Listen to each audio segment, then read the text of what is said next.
네, 오늘 4월 27일 화요일 화성교회 상반기 성경 공부 에스겔 10번째 시간을 진행하도록 하겠습니다.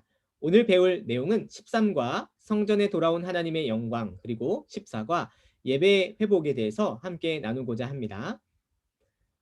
벌써 10주차예요. 그래서 날씨가 점점 따뜻해지고 있고 아쉽게도 다음 주가 이제 종강입니다. 그래서 에스겔 1장부터 48장에 있는 내용들을 우리 하나하나 배워가면서 주요 사건과 메시지와 의미들을 함께 나누었습니다.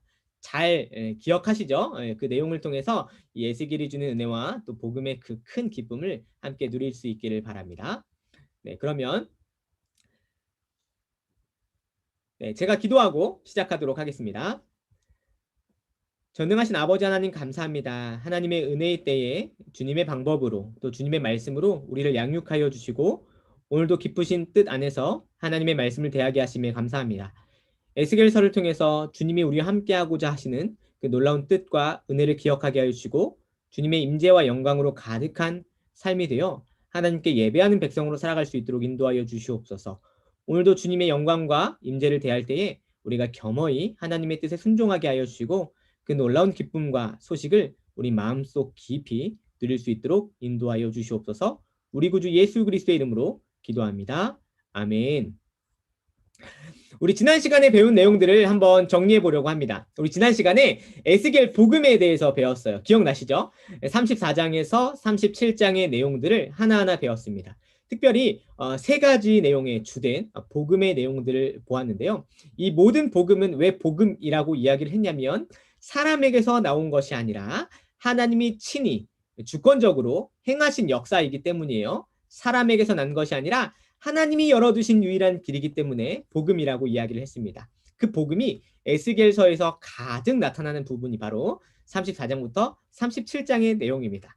하나님은 어떻게 복음의 역사를 이루셨냐면 세 가지 방식으로 나타났는데 하나는 참 목자를 세우겠다는 내용으로, 그리고 다른 하나는 새 영을 너희 속에 두겠다는 새 언약의 말씀으로, 그리고 마지막으로는 마른 뼈를 일으키시고 살리시는 하나님의 영을 함께 보았습니다. 이 내용이 무엇이었는가 하나하나 좀 찬찬히 짧게 살펴보면 참 목자가 되시는 하나님에 대해서는 우리가 거짓 목자와 다르게 하나님께서는 우리의 친히 참 목자가 되셔서 한 목자와 왕을 세워주신다고 하셨습니다.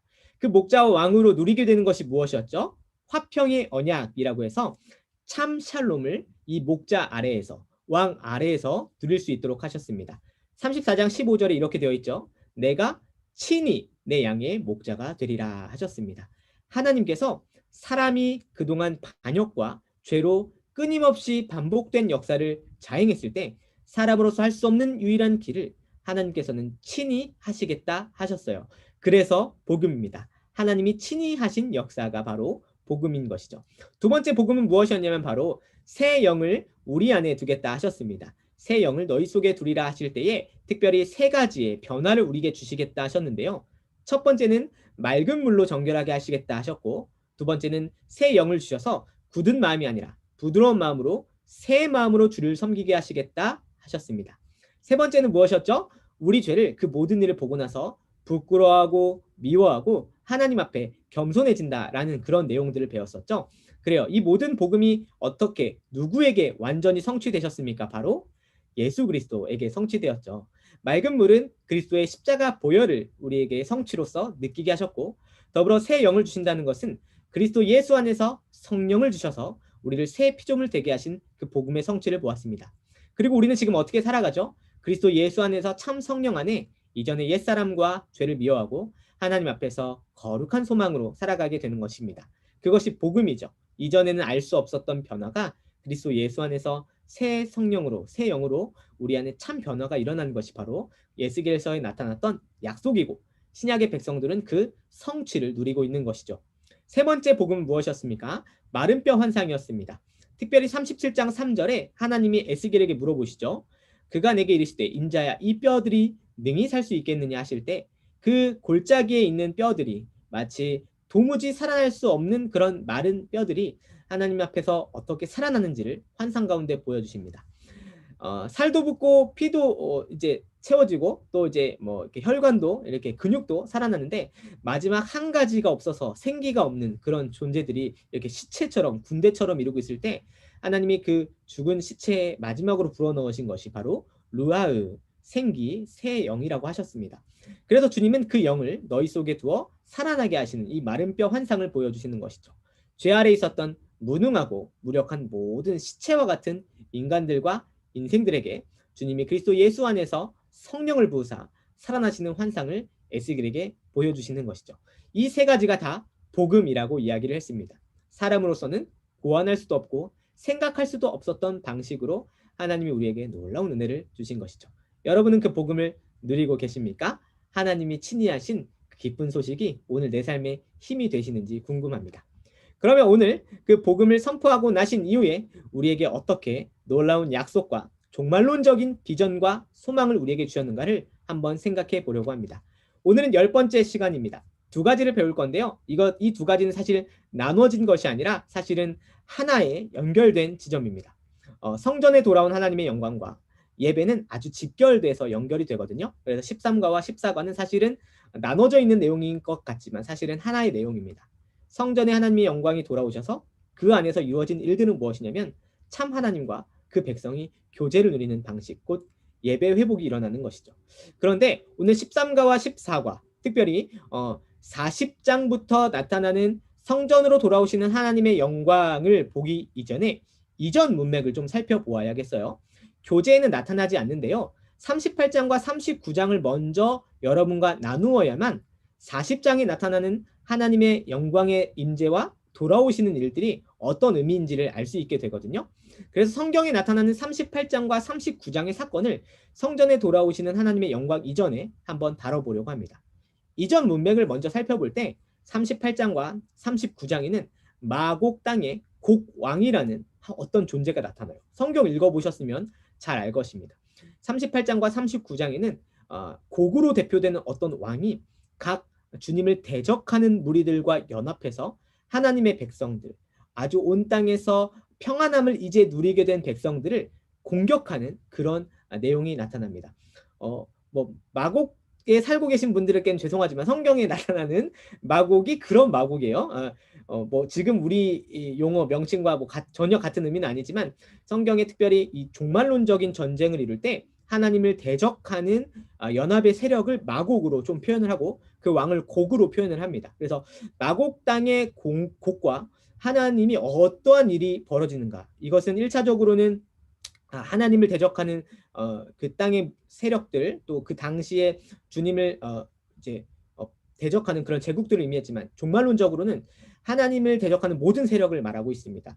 제가 38장의 주요 구절들을 한번 읽어드릴게요.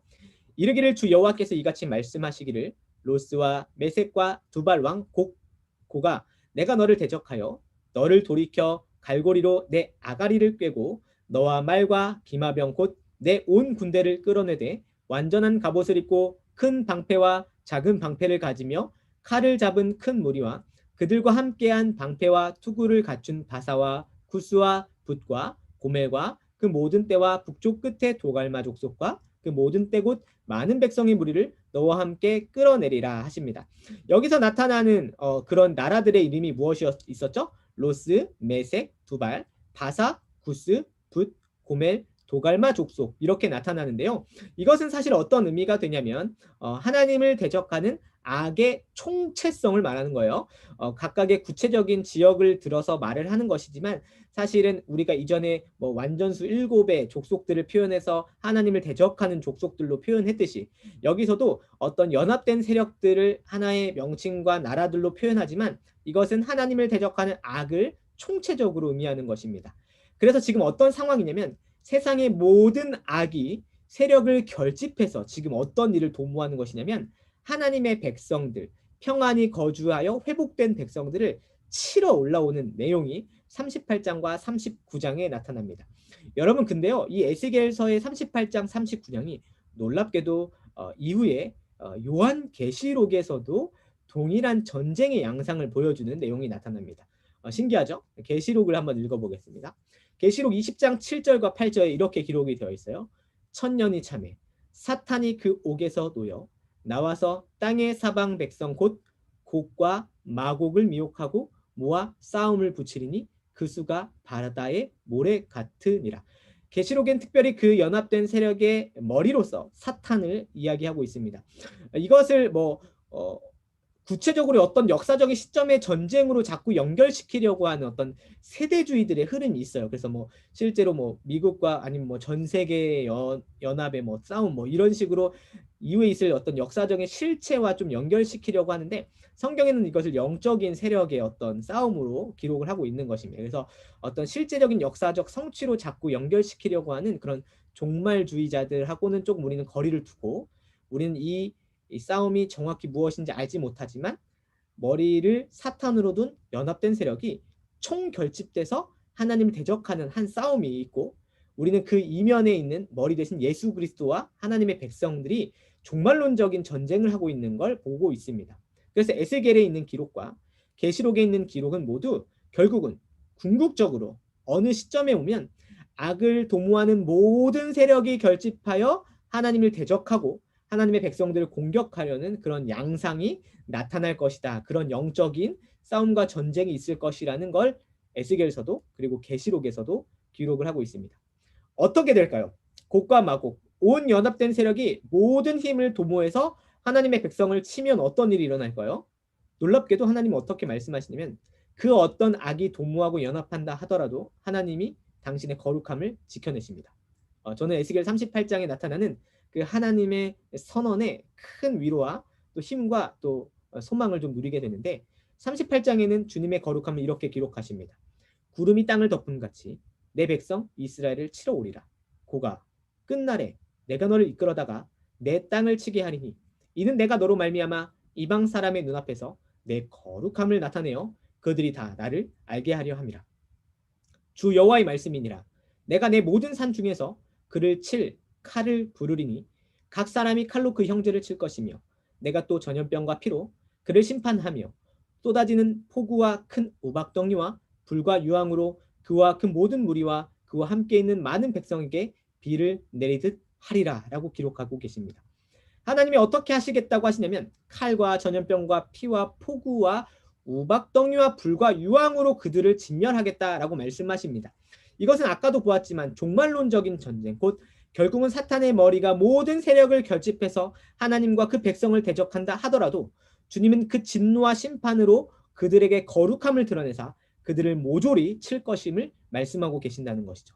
주님의 거룩함은 절대로 그 세력 앞에서 지지 아니하고 승리하십니다.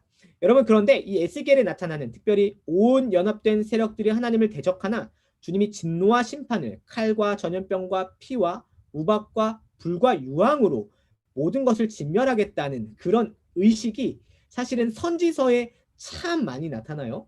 아모스부터 시작된 많은 표현들 중에 주로 나타나는 표현, 곧 종말의 날에 있을 하나님의 진노와 또 심판으로 모든 것을 진멸하시는 그 날을 선지서에서 용어로 어떻게 사용을 하냐면 여호와의 날이라는, 혹시 말 들어보셨어요? 여호와의 날에 주님은 심판하시지만 동시에 승리해 내시는 것입니다. 이 승리하시는 것이 계시록에는 어떻게 기록되고 있을까요? 여러분, 여기서 위로를 받으셔야 돼요. 하나님의 그 진멸하심, 연합되어 악을 도마는 모든 세력을 심판하시는 그 여호와의 날이 그 세력에게는 두려움과 떨림의 날이 되지만 다른 이들, 곧 성도들에게는 어떤 날이 될까요? 계시록에 이렇게 기록되고 있습니다. 그들이 지면에 널리 퍼져 성도들의 진과 사랑하시는 성을 두루매, 지금 둘러싸고 있는 거예요. 하늘에서 불이 내려와 그들을 태워버리고 또 그들을 미혹하는 마귀가 불과 유황못에 던져지니 거기는 그 짐승과 거짓 선지자도 있어 세세토록 밤낮 괴로움을 받으리라 라고 이야기를 하고 있습니다. 여러분, 에스겔서에 나타나는 특별히 앞으로 이제 40장에서 성전의 회복과 하나님의 영광의 임재가 드러나기 이전에 38장과 39장이 드러나는 건 사실 어떤 의미가 될까요? 악을 도모하는 모든 세력을 주님은 완전히 진멸하시고 거룩을 완전히 회복하신 이후에야 주님이 완성하실 그 나라와 성전의 도래를 허락하신다는 것이죠. 그래서 사실 이 38장과 39장은 어떤 의미에서는 포로 생활을 하고 있고 예루살렘 성이 멸망되었음을 이미 알고 있는 백성들에게는 정말 놀라운 소망이 됐을 것입니다. 이런 것이죠. 어떤 소망이 될 것이냐면 예루살렘 멸망을 목도했고 이미, 그리고 여전히 포로 생활을 하고 있는 이들, 그리고 주님이 다시 오실 날을 고대하고 있는 이 신약의 백성들은 이 모든 본문들 속에서 어떤 위로를 얻냐면 바로 이런 위로를 얻습니다. 세상에서 하나님을 대적하는 모든 세력을 모았는데도 여호와께 속수무책으로 당한다는 것은 세상을 지배하는 악의 세력의 능력과 거룩하신 하나님의 능력이 얼마나 차원이 다른가를 확실하게 보여준다. 하나님의 능력은 그분의 백성을 보호하시는 데서 궁극적으로 드러난다.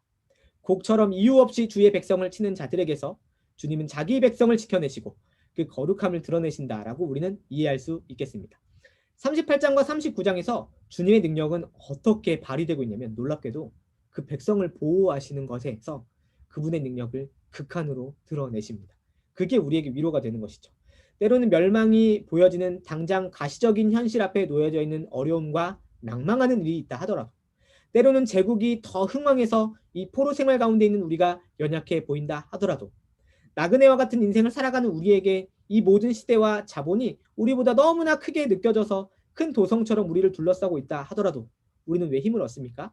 여호와의 거룩함을 주님이 지켜내실 것이고 그 백성을 보호하시는 분이야말로 바로 하나님 아버지가 되시기 때문이겠죠. 그 소망으로 우리는 이 38장과 39장을 보고 드디어 이제 40장을 맞이하게 되는 것입니다. 그 모든 것이 진멸되고 났을 때 하나님 어떤 일을 하셨을까요? 바로 에스겔에게 한 환상을 보여주십니다. 여러분 근데요, 이 40장에 나타나는 성전에 돌아오시는 하나님의 영광과 새 성전을 보여주시는 시점을 좀 주목해서 볼 필요가 있습니다. 40장 1절에는 이렇게 기록되고 있죠. 우리가 사로잡힌 지 25째 해 성이 함락된 후 14째 해 첫째 달 10째 날에 곧 그날의 여호와의 권능이 내게 임하여 나를 데리고 이스라엘 땅으로 가시되라고 기록되고 있습니다. 여기서 기록되는 시점 굉장히 중요합니다. 여러분 25째 해라는 건 무엇이냐면 특별히 에스겔이 바벨론 포로로 끌려온 지 25년째가 되는 해예요. 그리고 성이 함락된 후에 14번째 해가 된다는 것이죠. 그래서 이 시점은 함락이 되고 나서 14년이 지난 시점이고 끌려온 지는 25년이 되는 그런 시점입니다. 이 시점이 되면 사람들의 모양과 내용과 삶의 내용이 어땠는지 우리는 상상해 볼 수 있겠죠.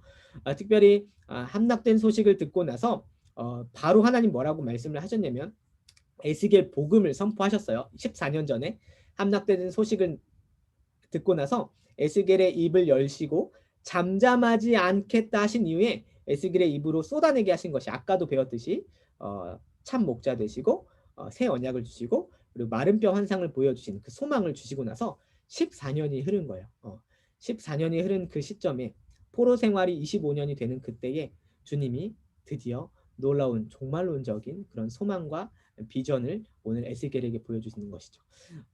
성전은 다 불탔고 그리고 14년 동안 아무 일도 일어나지 아니하고 그리고 끌려온 지는 25년이 되어 가는데 아직 고향 땅으로 돌아가지 못하는 그 백성들, 그 시대를 감내해야 되는 백성들에게 한 가지 환상을 보여주시는 것입니다. 어떤 환상을 보여주십니까? 예루살렘 성전을 보여주시는 것이죠. 다 무너졌다 생각됐던 그 나라, 다시는 성전을 일어설 수 없을 것 같은 그 시점에 에스겔에게 주님의 임재와 영광으로 찾아오셔서 에스겔의 환상, 새 성전의 환상을 보여주시는 것이죠. 여러분 에스겔이 성전 환상을 2번을 보는데요. 기억나세요? 8장에서도 한번 성전을 보여주셨어요. 정말로 올려보내져서 예루살렘 성전을 보여주는데 그때 보여줬던 옛 성전에서 사람들은 어떤 일을 자행하고 있었죠? 우상 숭배하고 있었잖아요. 그죠? 그래서 주님의 영광이 떠나가는 그런 성전의 환상을 보여주시는데 지금 이 새 성전은 그 모든 진멸되는 악이 다 끝이 나고 거룩을 온전히 회복하신 이후에 새 성전을 보여주는데 그 모든 진멸하는 악이 다 끝이 나고 거룩이 회복된 그 자리에서 하나님이 임재하시는 그런 환상을 보여주시는 것입니다. 이 성전에 대한 약속, 새 성전을 주시겠다는 약속은 언제 성취될까요? 1차적으로는 사실은 스룹바벨 성전이라고 예루살렘 백성들이 복귀하고 난 이후에 스룹바벨이 실현합니다. 근데 그때 스룹바벨 성전은 오늘처럼 나타나는 정사각형의 정방형의 성전이 아니에요. 그러니까 무언가 그 성전은 실체적으로 역사적으로 스룹바벨을 통해서 이루어지거나 또 헤롯을 통해서 이루어지는 그런 성전이 아니라 이 성전은 무언가 고대하고 있는 완전한 회복을 이루는 성전을 기다리는데 그 성전이 무엇인지 신약의 백성인 우리는 감사하게도 알고 있죠.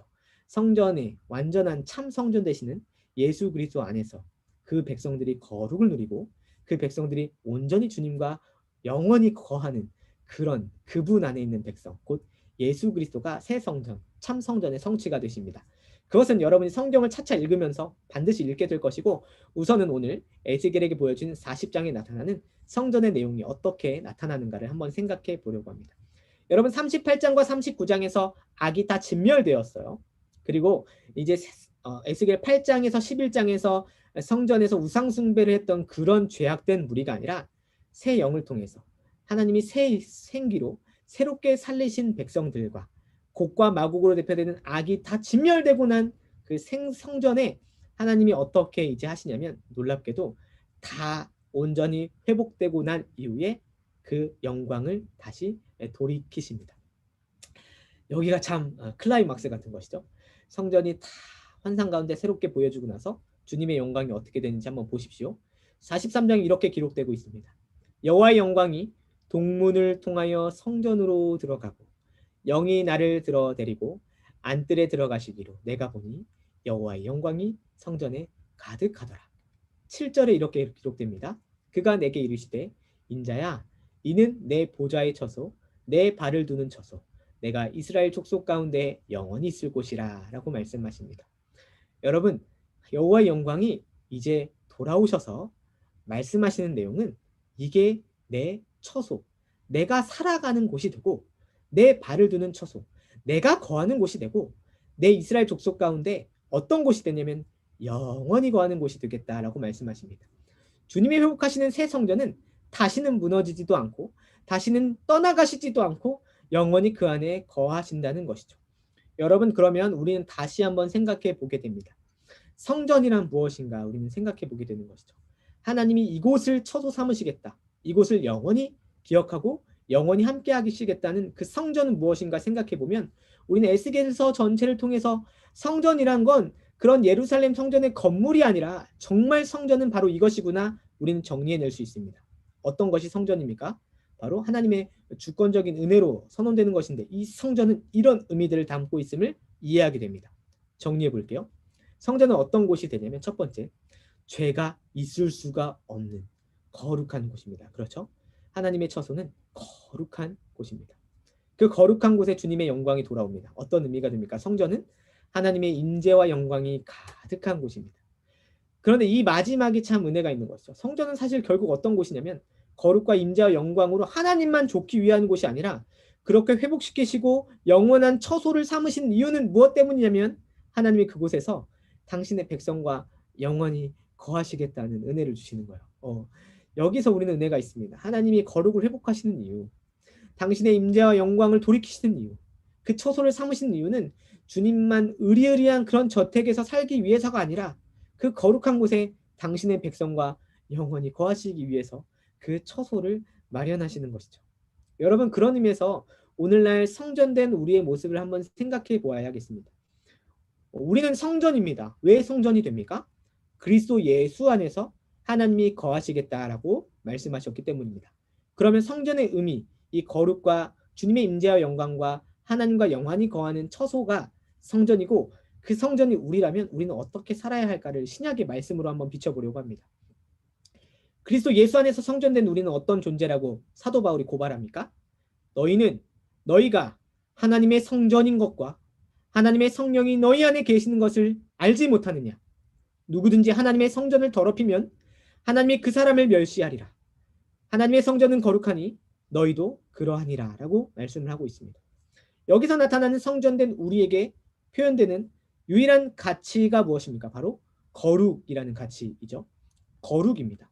하나님이 죄를 없이 한 그 거룩, 하나님의 임재와 영광으로 가득해야 될 거룩, 우상 숭배는 완전히 진멸되고 떠나가야 될 그 거룩이 성전된 우리가 보여야 될 모습인 것이죠.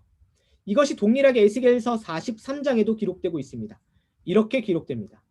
인자야, 너는 이 성전을 이스라엘 족속에게 보여서 그들이 자기의 죄악을 부끄러워하고 그 형상을 측량하게 하라. 만일 그들이 자기들이 행한 모든 일을 부끄러워하거든 너는 이 성전의 제도와 구조와 그 출입하는 곳과 그 모든 형상을 보이며 또 그 모든 규례와 그 모든 법도와 그 모든 율례를 알게 하고 그 목전에 그것을 써서 그들로 그 모든 법도와 그 모든 규례를 지켜 행하게 하라. 여러분, 40장부터 읽어보셨으면 알겠지만 막 여러 숫자가 나타나고 여러 공간들이 나타납니다. 그런데 그냥 그 공간과 명칭을 그냥 핵심적으로 좀 설명을 하자면 그 동선을 하나하나 걸어가고 성전으로 올라가고 가까이 가고 내부로 가는 것은 사실 어떤 의미냐면 그 거룩의 핵심부로 하나하나 들어가는 거예요. 그런데 그것을 보여주시는 이유가 무엇이라고 하십니까? 그 모든 것을 볼 때 자기 백성들이 자기가 행한 모든 죄가 얼마나 부끄러웠는지 거룩을 어떻게 떠나고 있었는지를 보고 부끄러워하기 위해서 성전의 거룩함과 임재를 보여주시는 것이죠.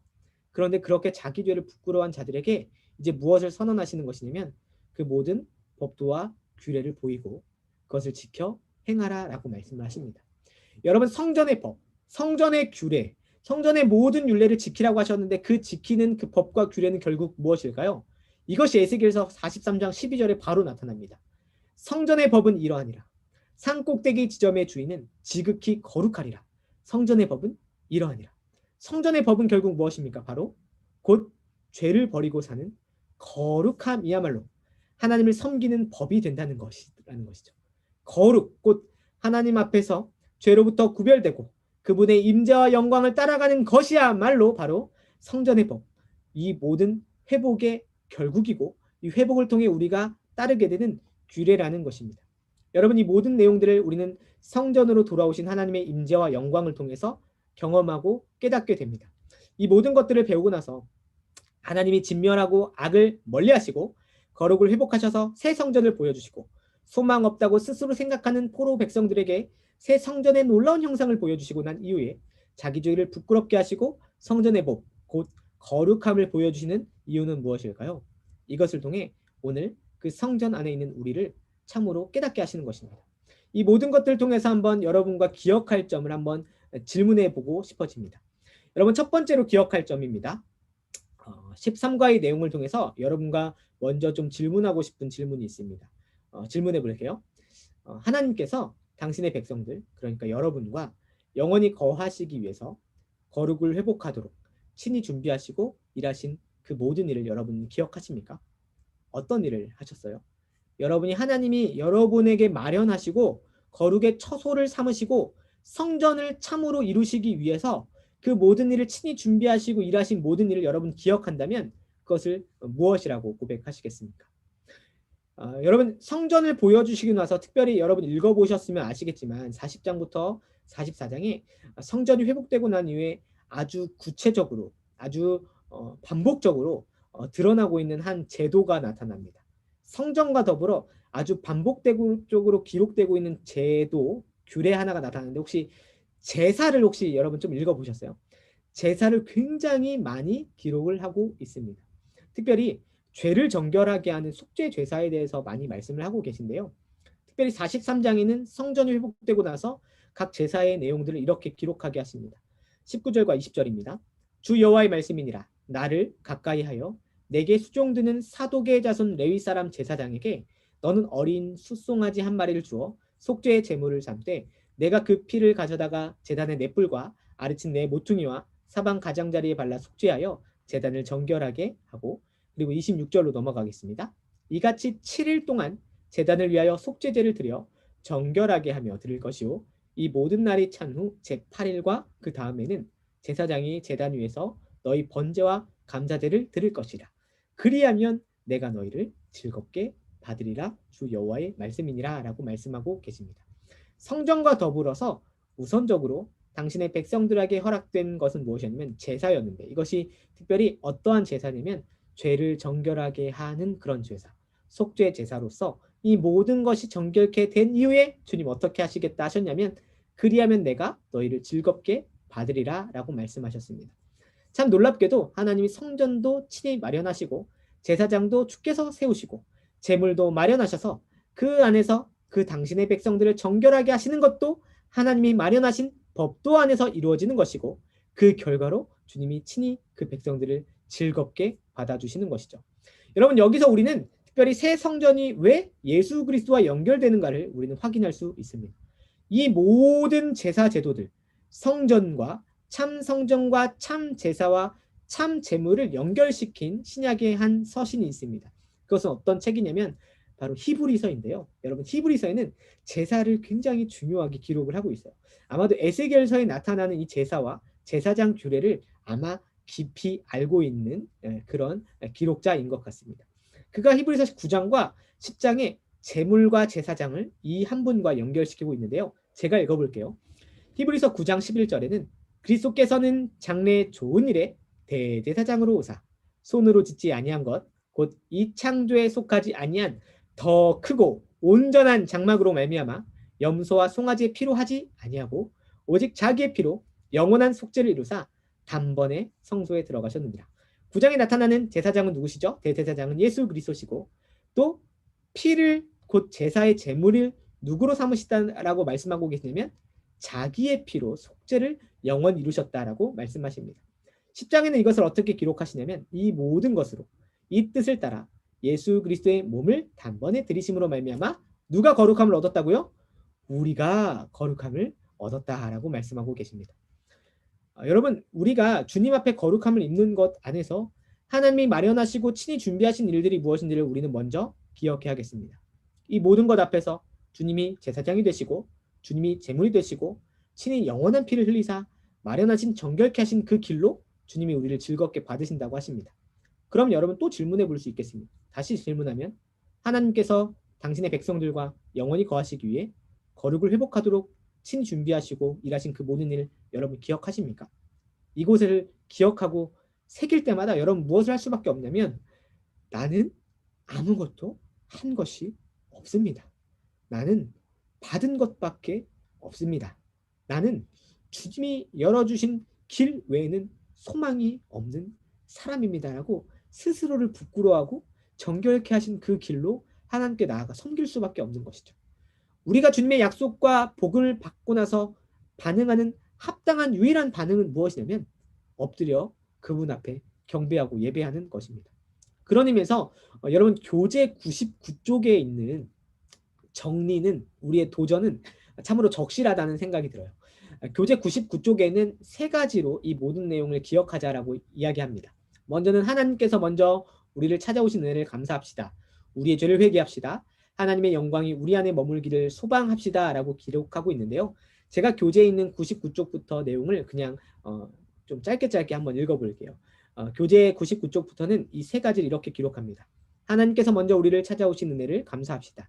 하나님은 죄범한 이스라엘을 저주 가운데 버려두지 않으시고 다시 찾아오셨습니다.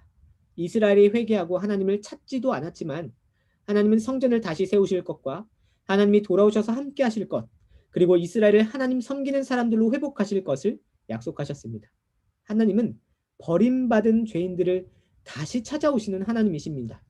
우리는 하나님을 등지고 사는 죄인이며 하나님의 형벌을 받아 마땅한 자들이었습니다. 사랑받을 만한 자격이 전혀 없는 사람들이었습니다. 그러나 하나님은 우리를 구원하시고 함께 하시기 위해 먼저 찾아오셨습니다. 우리가 하나님을 찾기 전에 하나님께서 우리를 찾으셨습니다. 우리가 하나님을 사랑하기도 전에 하나님이 먼저 우리를 사랑하셨습니다. 우리가 죄를 깨닫기도 전에 하나님은 죄를 사하기 위한 대속의 역사를 다 이루어 놓으셨습니다. 우리가 천국을 바라보기도 전에 하나님은 우리를 위한 거처를 준비하셨습니다. 우리의 구원 전체는 하나님의 은혜와 역사로 이루어진 것입니다.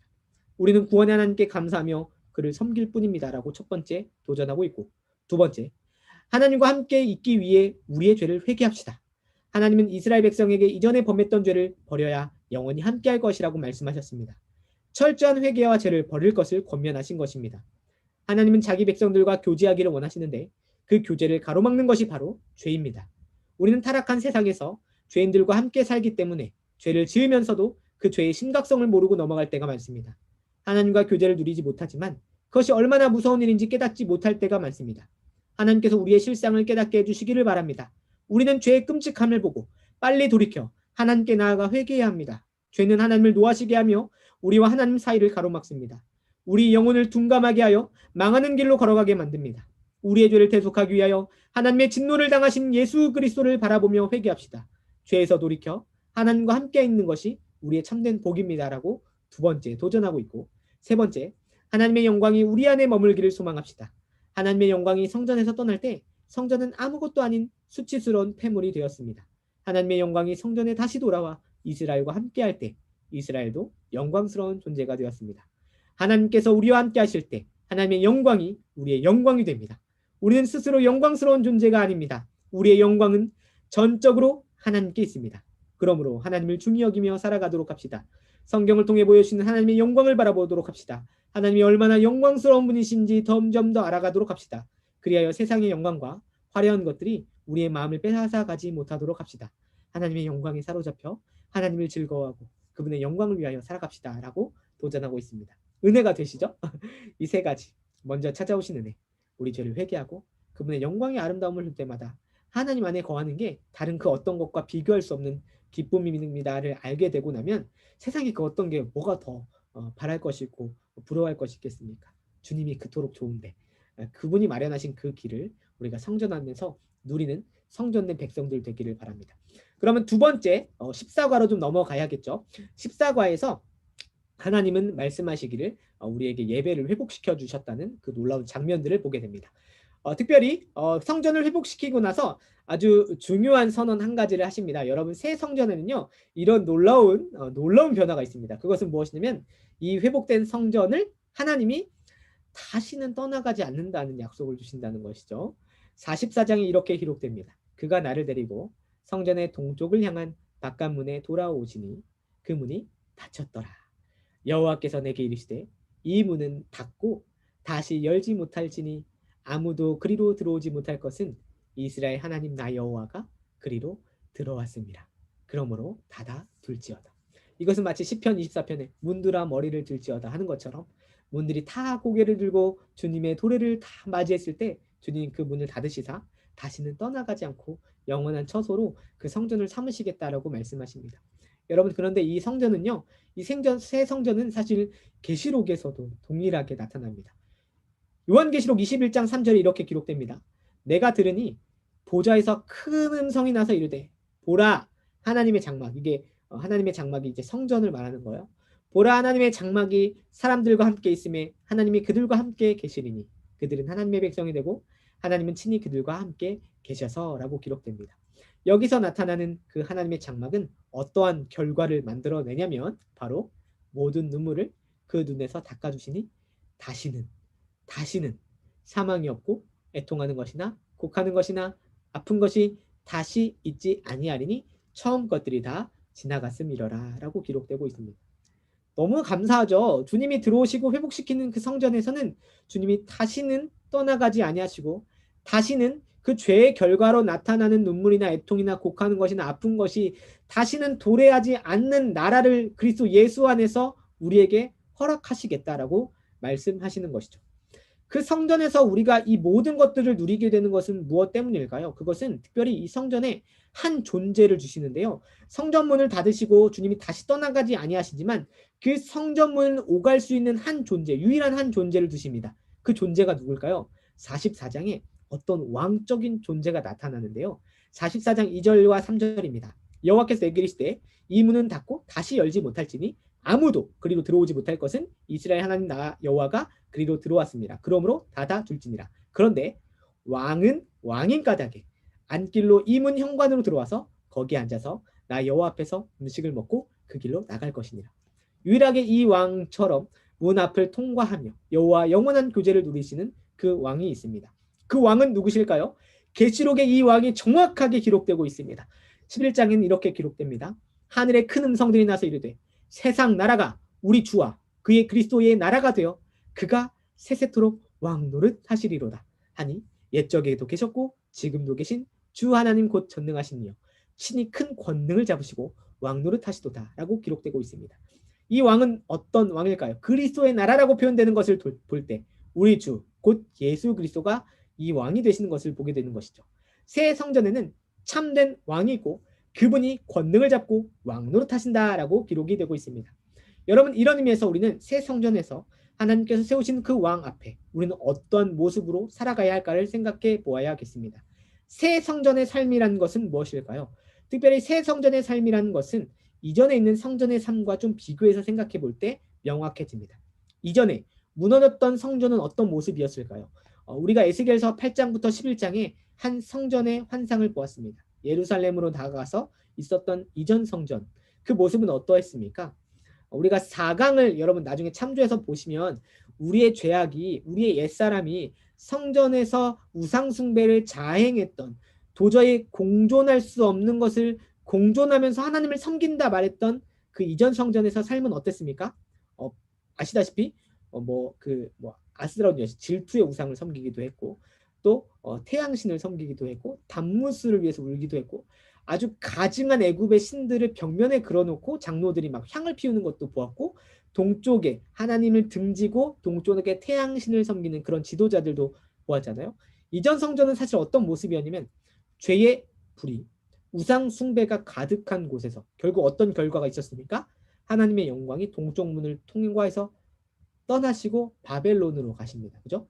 이전 성전은 그렇습니다. 죄, 불의, 우상 숭배로 가득한 그런 성전의 삶.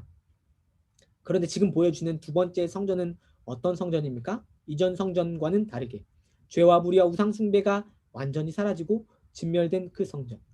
이 성전, 이 새 성전에는 그 하나님이 회복을 주시는데, 그 회복을 주시는 그 장면에서 기록되고 있는 내용의 중심이 성전이라는 걸 여러분 생각을 해봐야 돼요.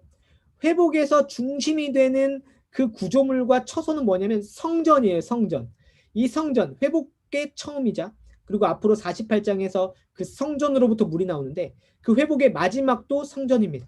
그러면 성전, 곧 회복의 처음과 마지막을 새 성전으로 보여주시는 것은 결국 무엇 때문일까요? 바로 이것이 바로 예배와 연결이 되는데, 하나님을 회복시키는 그 처음과 마지막이 성전으로 표현되는 건 하나님과 그 백성들이 교제하며 그 성전 안에서 영원한 제사를 드리신 예수 그리스도 안에서 그분 앞에 기뻐하고 와 함께 경배하며 영원한 회복과 시작과 마침을 성전 안에서 예배하는 삶으로 변모시켜 주신 것이죠. 그런 의미에서 여러분, 성전의 회복의 궁극적인 중심과 그 시작과 마침이 성전이라는 걸 여러분 유념해서 생각해 볼 필요가 있겠습니다. 오늘 배운 것 14과의 기억할 점 두 번째를 좀 정리해 보려고 합니다. 여러분, 성전에서 우리는 무엇을 경험할 거예요? 새 성전에서 우리는 하나님의 임재와 영광을 경험합니다. 그렇죠? 이 성전에 다른 게 있는 게 아니에요. 뭐 거대한 건물이 회복되거나 아니면 이스라엘의 어떤 성벽이 막 회복되거나 아니면 이스라엘과 그 온 나라의 뭐 부와 군사와 뭐 방패와 각종 마병이 막 회복되는 그런 게 아니에요. 참 나라의 회복은 새 성전의 회복입니다. 그 성전은 하나님의 임재와 영광을 상징하는 것이고 실제로 그것을 경험하는 곳인데, 그 성전에서 경험하는 첫 자리의 회복은 무엇이냐면 바로 예배가 회복되는 것입니다. 여러분, 그 예배가 어떻게 회복됐을까요?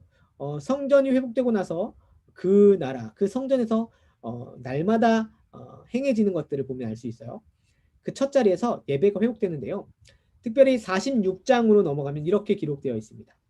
아침마다 13절에 아침마다 1년 되고 흠없는 어린 양 하나를 범죄를 갖추어 나 여호와께 드리고, 14절에는 또 아침마다 그것과 함께 드릴 소재를 갖추되 곧 밀가루 6분의 1 에바와 기름 3분의 1 흰을 섞을 것이니 이는 영원한 규례로 삼아 항상 나 여호와께 드릴 소재니라.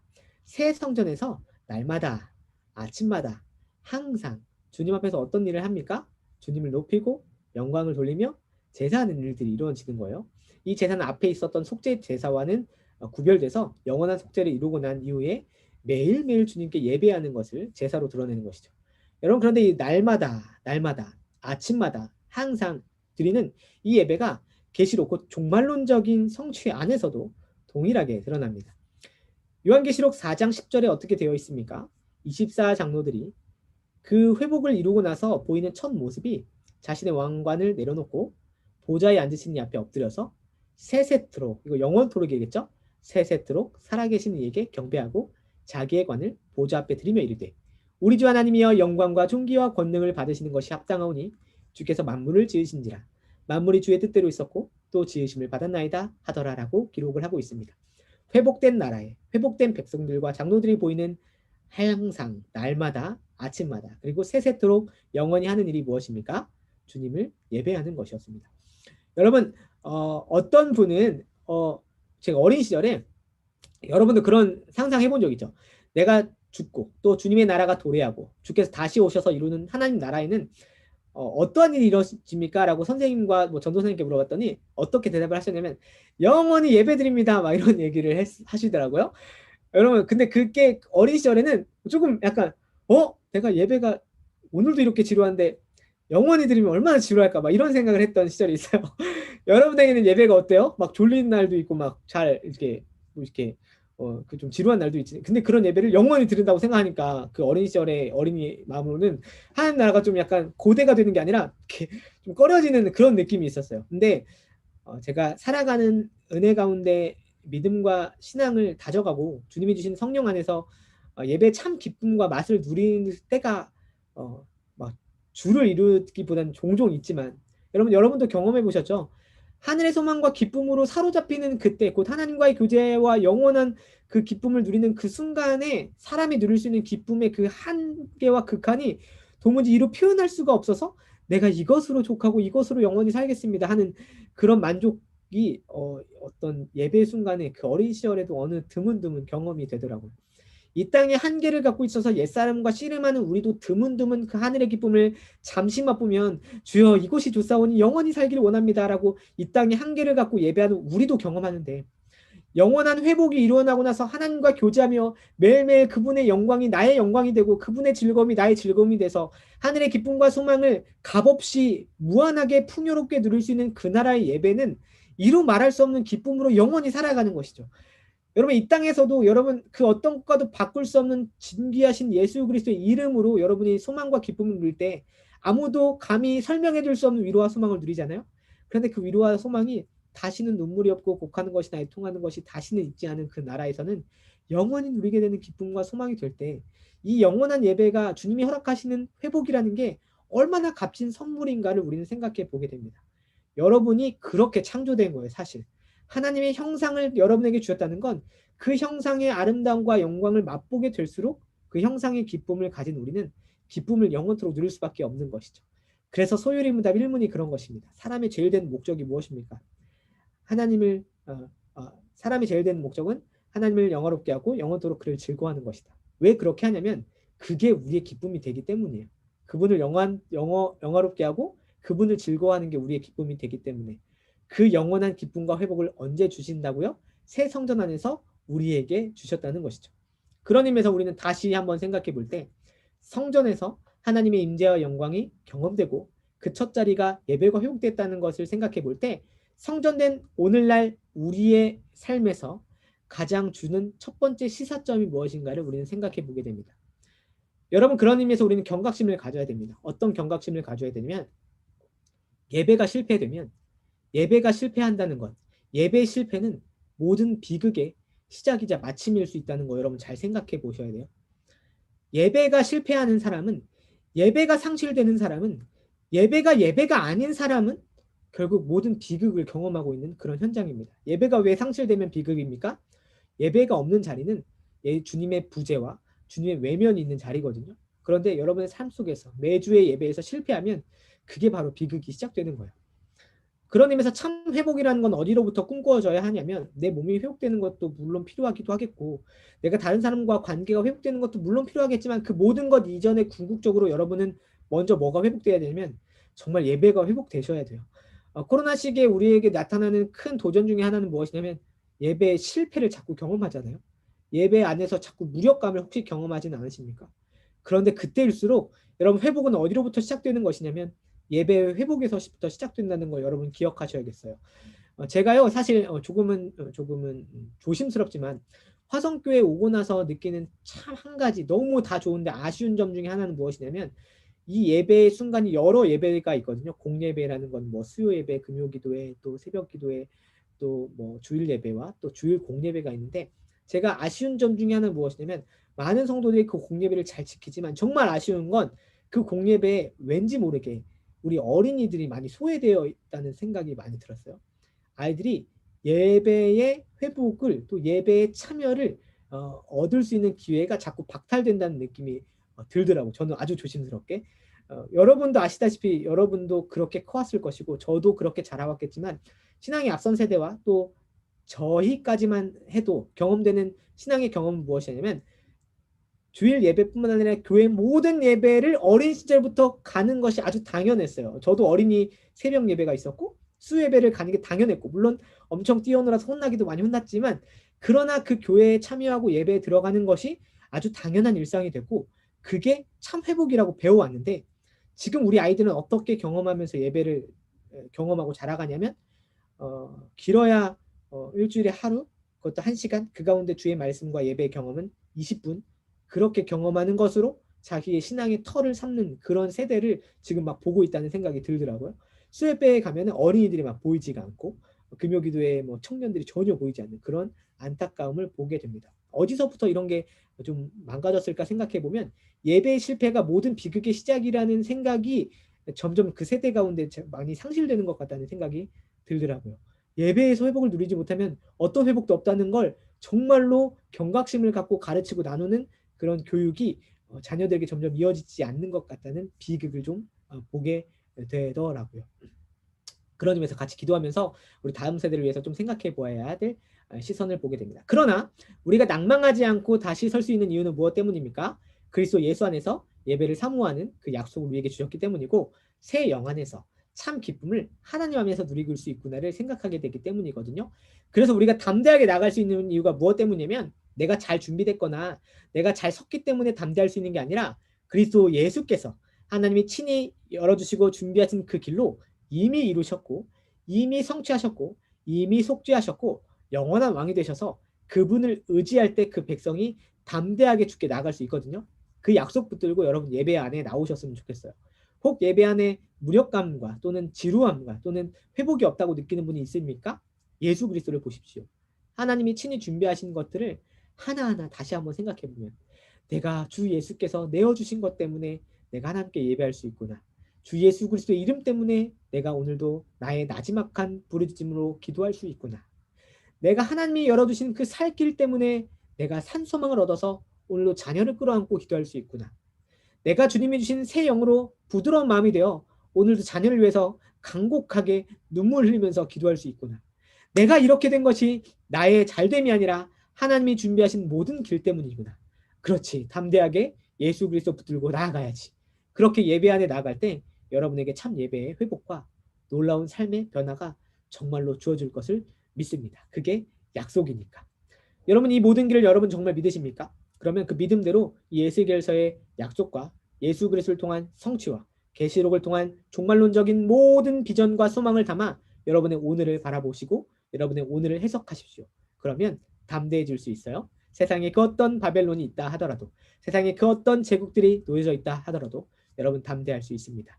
주 예수께서 곡과 마곡도 진멸하시고 승리하셨으며 그 왕 되신 주께서 오늘도 그리스도 예수 안에 성령으로 우리와 함께 하시기 때문입니다. 그네를 묵묵히 소망하며 바라보는 우리 모든 성도 여러분 되시기를 진심으로 바랍니다. 제가 기도하고 오늘 강의를 마치도록 하겠습니다. 감사합니다. 아버지 하나님, 하나님의 은혜가 얼마나 감사한지요. 하나님의 은혜가 오늘도 우리 마음을 참 숨쉬게 합니다. 살 길이 주님께 있다는 걸 알게 된 것이 얼마나 감사한지 모르겠습니다. 매번 돌이키고 매번 넘어지고 매번 참 엎드리고 불쌍해지는 그런 삶으로 우리를 생각하고 또 그렇게 나약해진 우리 모습 때문에 스스로 한탄할 때 주님은 네가 아니라 바로 내가 친히 준비한 길이 있다라고 말씀해 주시니 감사합니다. 에스겔서를 통해서 주님이 준비하신 그 성전, 그 참 회복, 그 모든 길로 우리가 담대하게 나아가기를 소망합니다. 예수 그리스도께서 참 대사장이 되시고 참 제물이 되셔서 그 모든 일을 성취하시고 그 지성소로 나아갈 담력을 우리에게 허락하셨습니다. 하나님 우리가 다시금 회복된 그 성전으로서 우상 숭배가 아니라 거룩을 따는 삶을 살아갈 수 있도록 인도하여 주시고 주 예수 안에서 참 위로와 소망을 얻어 그 모든 길 곧 주 예수께서 걸어가시는 그 길, 예배의 그 모든 길을 사수하며 살아갈 수 있게 되기를 소망합니다.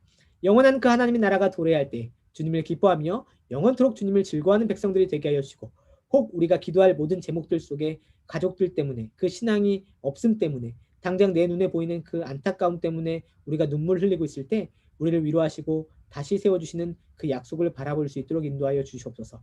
예수 그리스도를 바라볼 때 그 안에서 회복하신 하나님의 은혜가 주권적으로 우리 자녀와 우리 남편과 우리 아들들과 우리의 딸들을 위해서 주님이 그 은혜를 베풀어 주실 줄 믿습니다. 믿고 기도하오니 약속대로 붙들어 주시고 다음 세대도 주님 예배 가운데 승리와 또 약속을 맛볼 수 있도록 인도하여 주시옵소서. 오늘도 주께서 함께 하실 줄 믿사오며 우리 구주 예수 그리스도의 이름으로 기도하옵나이다.